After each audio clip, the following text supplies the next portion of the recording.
In speaking to people here on the app, I've heard a number of times that there was often one person early on in someone's life who made a difference, who saw something in them that they may not have even seen in themselves, had an impact. Teachers, relatives, next door neighbors, it could really be anybody, but someone who changed their lives forever. This is a chance for guests to thank those people publicly. This is That One Voice. No one makes their career themselves. Your career is made by the people who help you along the way.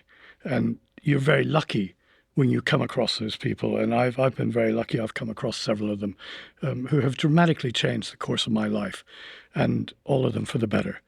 And here they are in a chronological list. First off, being Father John Prevet, the head of the television facility at the University of Santa Clara, who, through his remarkable ability to inspire and amuse, pulled me out of the doldrums of literature and philosophy and into the world of television producing and directing. And his confidence, his guidance, the trust that he put in the students who were part of that course was remarkable, and set me up to do everything else I've done in my career. So I cannot thank him enough. The next after Father John is Yvonne Simpson. Now, she was the booker at CBS News in London, who, despite my obvious inability to do a professional job as a soundman, kept booking me and bringing me in until there was no choice due to an international incident that they had to let me go. But she didn't ever forget me.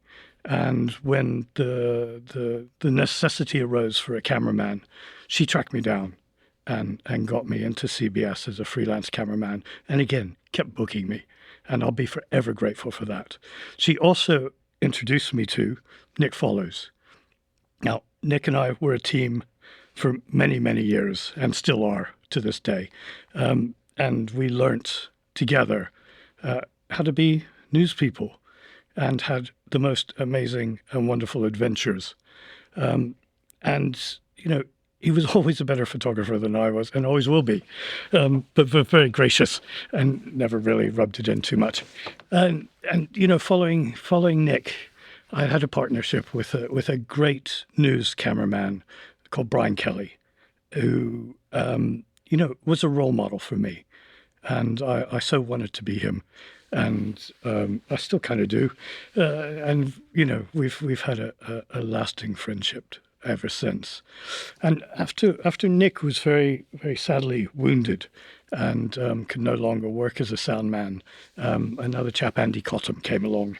And Andy, which we went through news and into documentaries together. And what a great man. Knew an awful more about lighting than I did, but was gracious enough to let me make all the mistakes, and then would come and fix them. And internally grateful. Now, transitioning from one thing to another, you know, news to documentaries took about 6 months without work. When I wanted to go into the field of drama, I was stymied on every side. There's, you know, everywhere I went, they didn't want to know, not even children's television. And one of the lowest points of my life was getting turned down by The Bill. Now, if you're English, you know what The Bill is. It's an episodic TV program about police officers, which is generally lit by a single 2K bounced into the ceiling, and not even The Bill wanted to know me. And I was at a very low level, and was fortunate enough to find a cinematography course. Up to that point, I wasn't even sure what cinematography was, and certainly wasn't a cinematographer. I was a lighting cameraman. And it was being given in Rockport, Maine at the International Film and Television School. And it was being run by one of England's preeminent cinematographers, Billy William. And Billy, in 1 week, again changed my life. By the end of the practical week with him, I knew I wanted to be a cinematographer. And up to that point, like I said, I wasn't even quite sure what a cinematographer was. And he put together, and he's such a great teacher, he joined all the dots together about the things that you need to understand not just from a technical point of view, but also from an aesthetic point of view, to be a cinematographer. And based on that 1 week, I adjusted my life quite dramatically and pushed as hard as I could to get into drama. And fortunately, I was given that opportunity by a great director, one of England's greatest directors, Michael Winterbottom, who was looking for a documentary cameraman to make a film called Wonderland, which became my first feature film. Despite the fact that the tests we shot were the worst rushes that I have ever produced in my life, he luckily saw beyond that and gave me the opportunity to shoot Wonderland, which was the perfect transition from documentary into drama. And he and the production team were so gracious and so forgiving of my lack of knowledge, and just such a wonderful people that, again, when I finished that film, that's all I ever wanted to do from that point on, was to make films. And that opened the door that meant that I could do that. And, you know, I did some television and bits and bobs. And also on the back of Wonderland, I met Steve McQueen.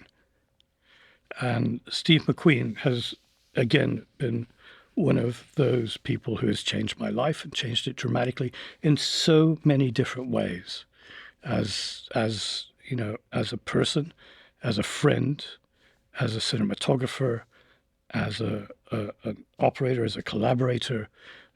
In every way, my life has been bettered and my skills have been multiplied by my association with Steve. And for that, I'll be forever grateful.